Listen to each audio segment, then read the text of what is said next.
Apple has launched two new phones this year, the iPhone 6 and the 6 Plus. Both are marked improvements over the previous 5S. Apple is finally playing catch up to the other big screen competitors, and let's see how their devices stack up. This is the review of the 6 Plus. It's big, really big. If you're coming from something like a 5 or a 5S, the initial feeling of the 6 will probably feel very overwhelming, but the phone has to be big. With the 5.5-inch display at 1920 by 1080, it's gonna be a bigger device. Text and images look large and crisp. It's perfect for people with larger hands like myself, but even with my big hands, it still took me a day or two to wrap my head around the larger device. Everything on the phone is just bigger, which might not sound that enticing, but I find that I can hold the phone at a more comfortable distance while reading text or watching video than I did with the 5 models. Viewing angles are remarkable on the 6 Plus. Images have a slightly better color accuracy than the previous 5S, which is really quite good already. The front glass has a slight curve all the way around, which makes gesture movements across the screen feel much smoother, and you don't get hung up around the edges.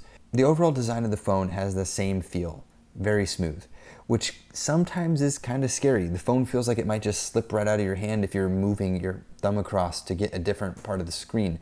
It feels like if you lose a slight bit of grip, it's just going to slide right out. This thing is thin. It's 7.1 millimeters for the 6 Plus and 6.9 for the 6. It's almost too thin. Ben Gate. Excuse me. Since this phone is so thin, the camera on the back does protrude a bit, which doesn't look aesthetically pleasing and can cause the phone to not lay flush on a table.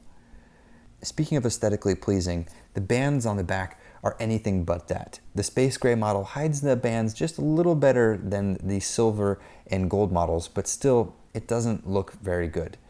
For being such a large device, the 6 Plus feels incredibly light.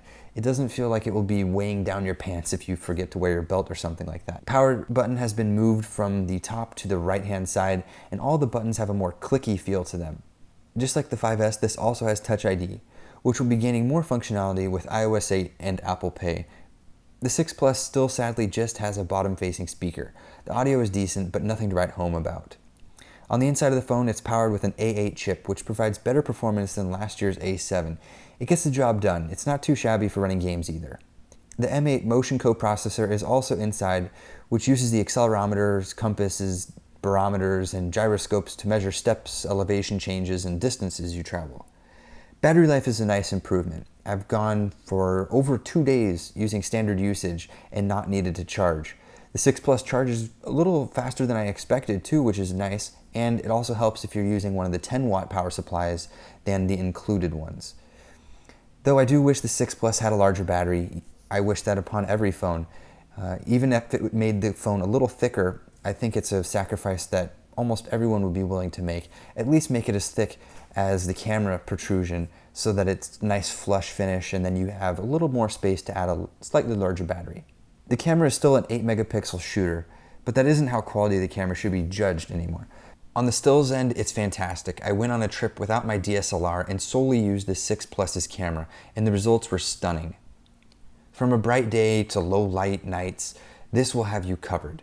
Features like optical image stabilization, exposure control, panorama, face detection, and focus pixels, which provide faster and better autofocusing, make this a very powerful camera that is easily on par with some nicer point-and-shoots that are on the market. Video has some nice upgrades as well. 1080p video can now record in up to 60 frames per second, but the best part is you can get up to 240 frames in 720p. Though grain and noise do increase while doing the slow motion in the 240 frames, but if you are in a bright light environment, it shouldn't be much of an issue. The improved slow motion isn't the only new feature to hit the video side. Time-lapse video and video stabilization give this camera more flexibility with ways that you want to get your shots. The front-facing FaceTime camera has some light upgrades as well, with a larger aperture and burst mode being the two biggest, though the FaceTime camera is still a much lower quality camera than the rear-facing camera. From the software side, the 6 Plus is running iOS 8. There is a bunch of new features added, but I'll just go over a few of the bigger ones. You can quick reply to some notifications that you have without having to switch over to the other app. There is a new addition to the keyboard called QuickType, which gives you a few suggestions for words that it thinks you're going to be using. If you aren't a fan of that, then you can also just go download third-party keyboards from the App Store.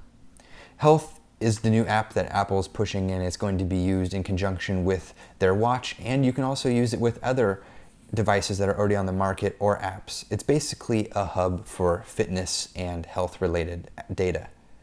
Widgets finally have a home in iOS, but sadly they're shoved to the notification pull down. It's handy to finally have these, and more apps need to support it, but right now it's decent to at least have them. There are hundreds of new features and tweaks added with iOS 8, with the biggest having yet to come, being Apple Pay. Apple Pay is Apple's attempt to bring paying into the modern age. Your 6 or 6 Plus will be able to securely store multiple types of cards so that you never need to take out your wallet and pay. It remains to see how this will pan out though. Overall, this is a decent upgrade to the iPhone, something that was much needed. Is this the end-all be-all to phones? No. There's always going to be arguments about which phone is better than the other. Just remember that better is relative. The iPhone 6 Plus is good, but not perfect.